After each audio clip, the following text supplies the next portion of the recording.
ఈ నెల మీకు శుభాశుభ ఫలితాలు ఎలా ఉన్నాయనంటే, ఈ గ్రహ సంచారం అంతా కూడా సూర్యుడు సింహరాశిలో ఉంటూ సెప్టెంబర్ 17 తర్వాత కన్యా రాశిలోకి వస్తున్నారు. ధన ఆర్థిక వ్యవహారాల కుటుంబం మధ్య కూర్చున్నారు.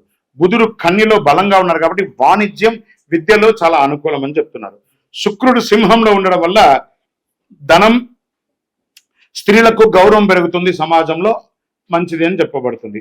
కుజుడు మీ రాశి నుండి సింహంలో చూస్తున్నారు కాబట్టి శక్తి పెరుగుతుంది, కానీ కోపం కూడా చాలా పెరుగుతుంది అని కూడా చెప్తున్నారు.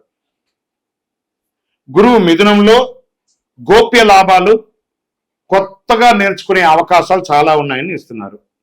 శని వక్రీకరించి కుంభంలో ఉండడం వల్ల అప్పులు, జాయింట్ ఫైనాన్స్ పై జాగ్రత్త అని చెప్పడం జరుగుతుంది.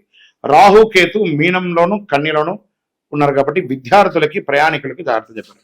మరి డీప్గా తీసుకుంటే వృత్తి వ్యాపారాల్లో ఈ నెల సెప్టెంబర్ 2025 ఎలా ఉందో మనం చూద్దాం.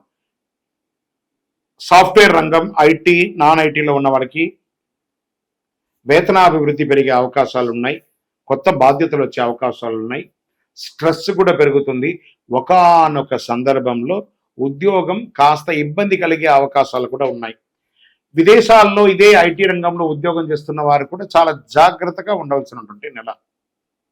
ప్రభుత్వ ఉద్యోగులు పై అధికారుల నుండి కాస్త స్ట్రెస్ ఉన్న ప్రమోషన్స్ కోసం ఎదురు చూస్తున్న వారు లిస్ట్లోకి వస్తున్నారు.